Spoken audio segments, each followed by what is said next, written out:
ಪ್ರಕೃತಿ oil mill. ಇವತ್ತೊಂದು ಕತೆ ಹೇಳೋಣ ಅಂದ್ಕೊಂಡೆ. ತುಂಬ ಹಳೆ ಕತೆನೇ. ಒಂದು ಊರಲ್ಲಿ ಒಂದು ಅಜ್ಜಿ ತನ್ನ ಮನೆ ಹೊರಗಡೆ ಏನನ್ನೋ ಹುಡುಕ್ತಿರ್ತಾಳೆ. ಅಲ್ಲಿಗೆ ಅವಳ ಮೊಮ್ಮಗಳು ಬಂದು ಕೇಳ್ತಾಳೆ, ಅಜ್ಜಿ ನೀವೇನು ಹುಡುಕ್ತಾ ಇದ್ದೀರಾ ಅಂತ. ಅದಕ್ಕೆ ಅಜ್ಜಿ ಹೇಳ್ತಾಳೆ, ಇಲ್ಲ ನಾನು ನನ್ನ ಸೂಜಿನ ಕಳ್ಕೊಂಡೆ, ಆ ಸೂಜಿನ ಹುಡುಕ್ತಾ ಇದ್ದೀನಿ ಅಂತ. ಸರಿ, ಅಜ್ಜಿಗೆ ಸಹಾಯ ಆಗಲಿ ಅಂತ ಮೊಮ್ಮಗಳು ಅಜ್ಜಿ ಜೊತೆಗೆ ಸೇರಿ ಸೂಜಿನ ಹುಡುಕೋಕೆ ಶುರು ಮಾಡ್ತಾಳೆ. ಒಂದಷ್ಟು ಹೊತ್ತು ಕಳೆಯುತ್ತೆ, ಇಬ್ರಿಗೂ ಸೂಜಿ ಸಿಗೋದೇ ಇಲ್ಲ. ಬೇಸತ್ತ ಮಗು ಅಜ್ಜಿನ ಕೇಳುತ್ತೆ, ಅಜ್ಜಿ ನಿಮಗೆ ನೆನಪಿದೆಯಾ ನೀವು ಸೂಜಿನ ಎಲ್ಲಿ ಕಳ್ಕೊಂಡ್ರಿ ಅಂತ, ಇಷ್ಟೊತ್ತಾದರೂ ಸಿಗ್ತಾನೆ ಇಲ್ವಲ್ಲ ಅಂತ.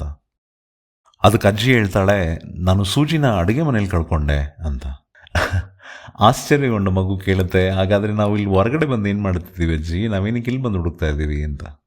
ಅದಕ್ಕೆ ಅಜ್ಜಿ ಹೇಳ್ತಾಳೆ, ಇಲ್ಲ ಮಗಳೇ, ಅಡುಗೆ ಮನೆಯಲ್ಲಿ ತುಂಬ ಕತ್ಲೆ, ಆ ಕತ್ಲೆಯಲ್ಲಿ ಇಷ್ಟು ಸಣ್ಣ ಸೂಜಿನ ನಾನು ಹೇಗೆ ಹುಡುಕ್ಲಿ, ಆದರೆ ಹೊರಗಡೆ ಇಷ್ಟೊಂದು ಬೆಳಕಿದೆ, ಅದಕ್ಕೋಸ್ಕರ ನಾನು ಇಲ್ಲಿ ಬಂದು ಹುಡುಕ್ತಾ ಇದ್ದೀನಿ ಅಂತ. ಸ್ನೇಹಿತರೆ, ಇವತ್ತು ನಮ್ಮ ಪರಿಸ್ಥಿತಿ ಕೂಡ ಈ ಅಜ್ಜಿ ಥರನೇ.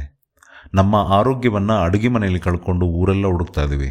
ಜಿಮ್, ಪಾರ್ಕ್ಗಳಲ್ಲಿ, ಹಾಸ್ಪಿಟಲ್, ಫಾರ್ಮಸಿಗಳಲ್ಲಿ ನಮ್ಮ ಆರೋಗ್ಯನ ಹುಡುಕ್ತಾ ಇದ್ದೀವಿ.